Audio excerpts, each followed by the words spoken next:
Hello, friends. I don't think it will come as a surprise to anyone when I say that the most fashionable and expensive clothing brands are primarily associated with wealth and status. According to the global Yandex Fashion McKinsey, the global clothing industry is estimated at a staggering $3 trillion. Oddly enough, 30 billion of this massive sum is accounted for by luxury items. Of course, a significant share of this market is occupied by the well-known and beloved brand, Hugo Boss. Despite its long history, it has experienced its fair share of ups and downs, even facing bankruptcy. Perhaps any story can be told through numbers and facts, but trust me, the story of Hugo Boss isn't just about figures. Today, many are fascinated by the fact that this particular brand produces about 200 tuxedos for the Oscars every year and owns 6,000 branded salons in 120 countries around the world.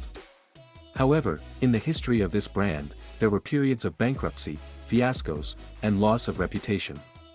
Of course, the brand has survived, but all this is thanks only to the competent management of the company and vast experience.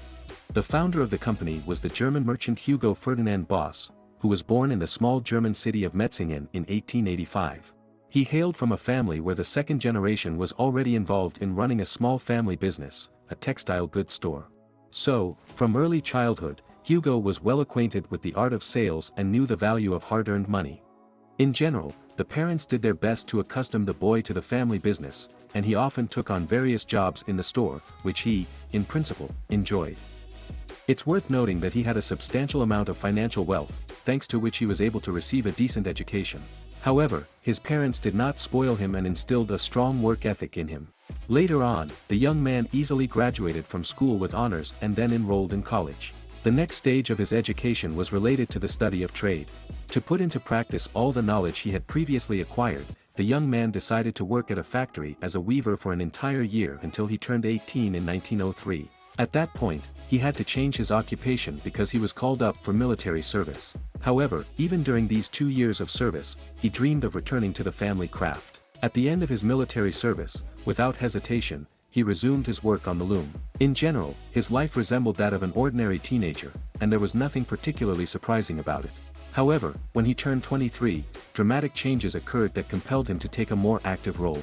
The catalyst for this change was his father's illness, which led him to inherit his parents' business. Now, the fate of the family business and the well-being of the entire family rested on his shoulders. Of course, it was a challenging responsibility because he understood that he could not let his parents down. The first years of work were incredibly tough, and everything unfolded according to an already established script. Moreover, during this period, the same young man married Anna Katharina Freisinger, with whom he had a daughter named Gertrude. He had to juggle his responsibilities between managing the business and his family. During the First World War, Hugo was mobilized, but his biography doesn't mention any outstanding exploits or events related to the war. However, after the war ended, he decided to expand the family business further and, in 1923, opened another manufacturing facility. He chose an opportune time for this expansion as it was a period of post-war reconstruction when Germany, like the rest of Europe, had a high demand for textile products. Hugo concentrated all his efforts on producing exclusively uniform clothing for working policemen and postmen. Over time, the product range expanded to include hunting suits and even raincoats. The entire production saw an increase in turnover. However, despite the seemingly high demand for these essential products, the income from production was nearly negligible. Sales of Turkish goods also increased significantly. The business became highly dependent on the orders received from the state, and as is common, the state tends to purchase goods where the price is lower. Sometimes, orders were filled at almost no profit, just to keep the production running and ensure the workers could be paid. The man held his business in high regard, investing all his energy into it. However, despite his best efforts, the financial situation gradually deteriorated, and loans began to suffocate the business further. By 1929, the situation had escalated to the point where many workers were willing to work for free, purely to preserve the factories and the unique production. Unfortunately, even such a desperate act on their part couldn't save the family business, and by 1930, production was on the brink of closure. When examining Hugo's history, it's evident that he was not one to chase after fashion trends.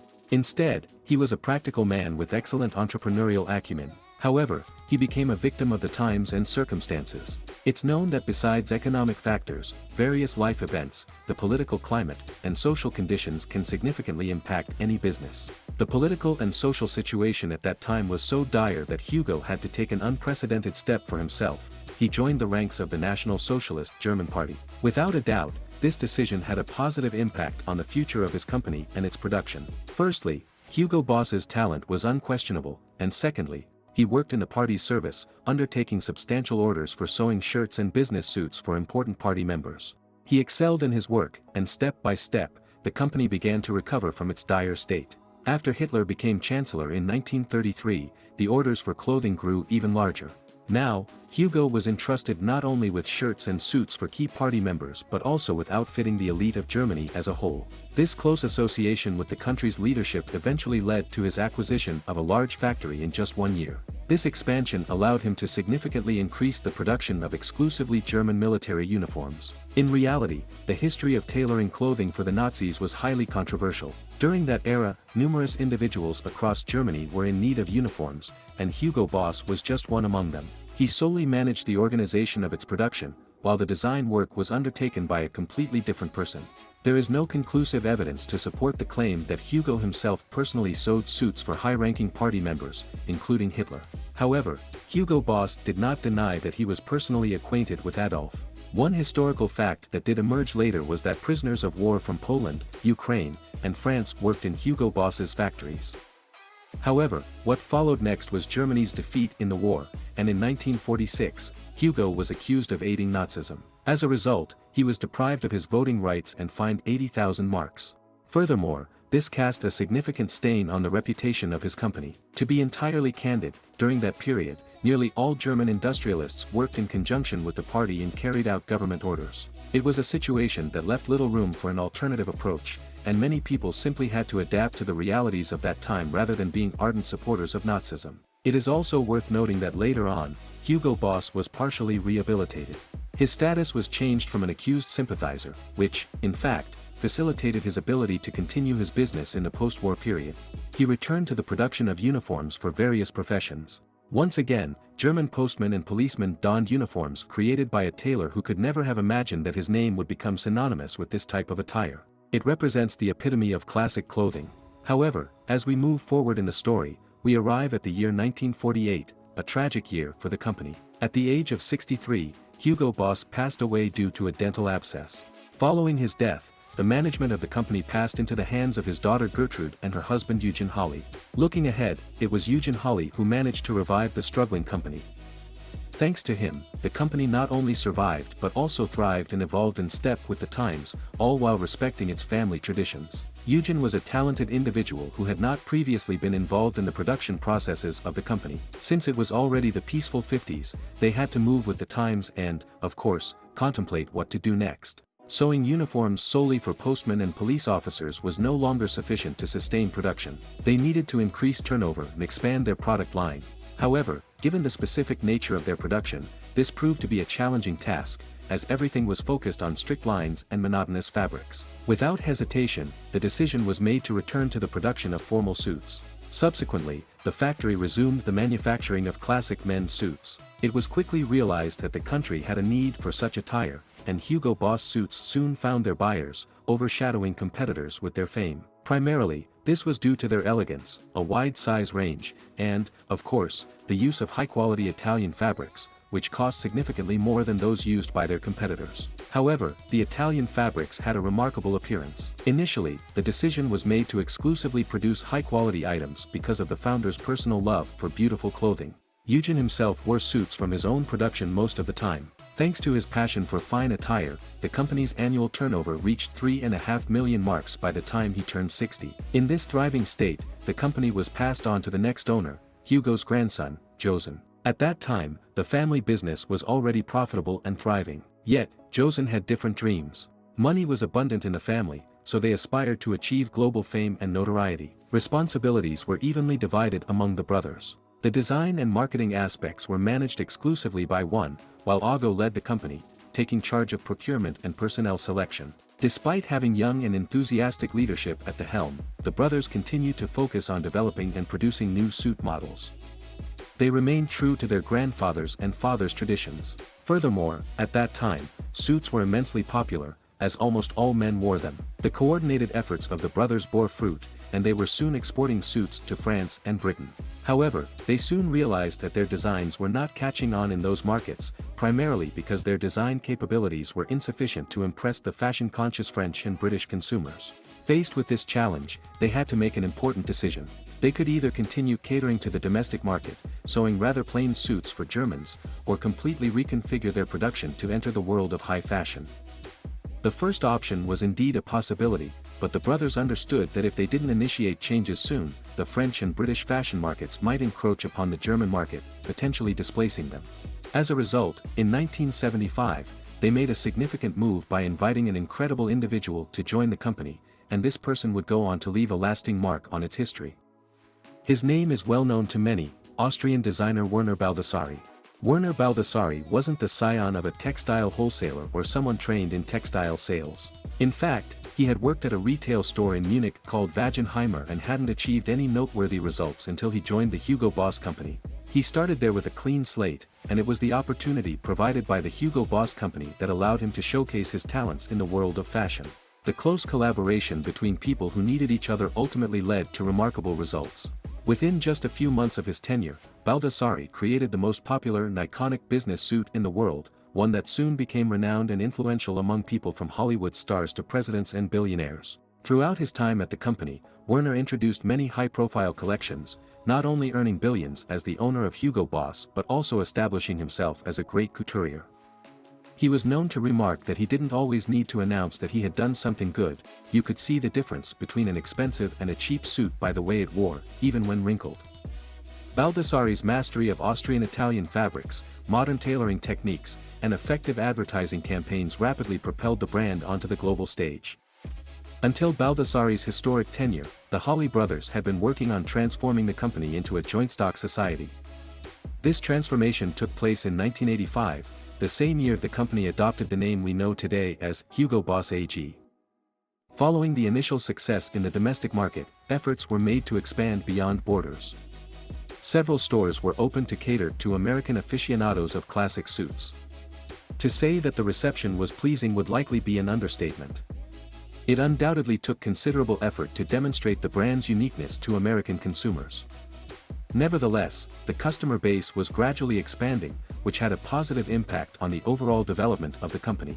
There is a version of the story that the brand's overseas adoption might have been influenced by an influential sheik who highly valued the quality of the brand's clothing. His positive endorsement during an interview had a favorable effect on the company's reputation and increased demand in Europe and the USA. Of course, it's important not to underestimate the power of cinema in terms of advertising. The Holley brothers understood this very well. They knew that someone who was an idol to millions would be the best ambassador for the brand. Hugo Boss made its first appearance in Sylvester Stallone's film, Rocky IV, followed by an entire collection of clothing for the then-popular TV series, Miami Vice. However, movie stars continued to be some of the brand's most devoted admirers. It's no coincidence that every year the brand tailors 200 tuxedos for participants in the Oscar ceremony. In addition to classic suits, the company began to shift its focus towards sportswear. After a productive collaboration with the film industry, the company also established long-lasting partnerships with athletes and auto racers. They sponsored Formula One racer Niki Lauda and later the McLaren racing team. Thanks to these ventures, the Hugo Boss leadership understood the importance of offering something new. In 1984, the first signature scent of Hugo Boss, named Nambu Van, appeared on the shelves of Hugo Boss branded stores. It rapidly became the most purchased fragrance product worldwide. Sometime later, the company introduced its first licensed sunglasses. From that point on, Hugo Boss became the largest European and global manufacturer of classic clothing. By the beginning of the 90s, the company's annual turnover had already reached 30 million marks. It was during this time that the Holley brothers decided to sell the majority of the company to the Japanese firm Marubeni Corporation. The transaction amount reached a substantial $324 million. It's worth noting that the brothers weren't merely searching for a buyer, they received an offer that was challenging to refuse. This decision left Hugo Boss without direct heirs. A bit later, the company was acquired from the Japanese by the Fuel Oil Group Holding, albeit at a lower price of $132 million. The only person who had been working at Hugo Boss for 20 years was Baldassari. Some were convinced to remain in their positions, with Peter Littman being appointed as the new head of the company. He faced the challenging task of adapting the brand to modern needs. Littman decided to take a bold approach. Initially, the brand had primarily catered to middle-aged or older men, and it was rare to see a young man in a classic suit from an expensive brand. Peter aimed to change this trend by designing Hugo Boss clothing for young people. This didn't mean that the company had shifted its focus away from classic suits for older men. On the contrary, it was a strategy to target young people as a sales promotion lever. Additionally, the brand ventured into a new direction under Baldassarre's guidance, offering luxury-class clothing for wealthy clients. These garments were crafted from high-quality Italian fabrics and were handmade by the couturier himself. Despite the premium price tag, this direction gained popularity. Now, the Hugo Boss brand had various trademarks catering to different target audiences: Boss for the respectable classic wardrobe, Hugo Bold for extravagant youth clothing, and Baldassarre as the luxury brand within the brand. Regarding the Russian market, Hugo Boss was not widely known there, and this was true for many other countries as well due to the brand's relatively high pricing policy. For a long time, suits from this brand were out of reach for buyers from the former Soviet countries. Instead, fake products became popular, to the extent that many people's first encounter with the brand likely happened while browsing cardboard-covered tables at local markets rather than in branded stores. Fake jackets, men's bags, and wallets bearing the Hugo Boss label, which had no connection to the manufacturer, became popular among various segments of the late 20th century population. In 1998, Hugo Boss embarked on an unconventional experiment by introducing the first luxury line of women's business clothing in the company's history, named Basserman. To support this, additional boutiques were opened. This move was positively received by women. By the early 2000s, Hugo Boss's product range had diversified to include sunglasses, ties, shirts, underwear, sportswear, and accessories. Despite this wide assortment, 90% of the profits still came from classic suits. In 2001, a boutique with an area of 23,000 square meters was opened in New York. However, due to the events of September 11, sales plummeted sharply. An important event in 2001 was the publication of a book detailing the brand's history, with special emphasis on the wartime period, including a detailed description of its cooperation with the Nazis. Just 6 months after the book's release, the company faced another significant development. Baldassarre decided not to reduce his involvement with the brand and remained only as a consultant. In his place, Bruna Seltzer took over as the new head of the brand. Under Seltzer's leadership, there was an increase in production and the opening of new boutiques. As a result, the company not only gained new clients but also achieved colossal sales. The women's direction, Hugo Boss Woman, gained popularity and became the dominant manufacturer of luxury clothing. In 2008, Brian also launched a children's clothing line. However, in 2008, Bruna Seltzer left the company, taking all the top managers with her. This led to a significant drop in the company's sales. Despite these challenges, Brian continued to steer the company confidently. In 2008, Hugo Boss entered into an agreement with Swarovski and began producing jewelry for women. In reality, the market is highly changeable, and each brand must adapt to these fluctuations. Sometimes they ride the waves, while at other times, they struggle to stay afloat. The journey of Hugo Boss has seen its fair share of ups and downs. Today, the capitalization of Hugo Boss stands at approximately $6 billion. According to the official release from the fashion house, the sales volume of Hugo Boss in 2020 increased by 3%. As of now, Hugo Boss boasts at least 6,000 exclusive retail outlets in 124 countries worldwide, with the company directly owning more than 370 stores, while the rest operate under franchise agreements. In 2010, the company's sales volume reached $2.3 billion, with a net profit of $262 million. An interesting fact is that the company's main production facilities are located in the city of Izmir, Turkey. In total, Hugo Boss employs more than 9,000 people. Those familiar with the brand understand that every Hugo Boss item represents a standard of style, elegance, success, and self-respect. The brand's clothing is suitable for various occasions, from social events to meetings with royalty. This is because the brand's designers offer luxury, yet clear and stylish pieces that are not only comfortable but also incredibly fashionable. Friends, that's about all there is to say about this company. Now, it's your turn to share your personal experience with the brand in the comments. If you enjoyed the video, please don't forget to like it. See you soon.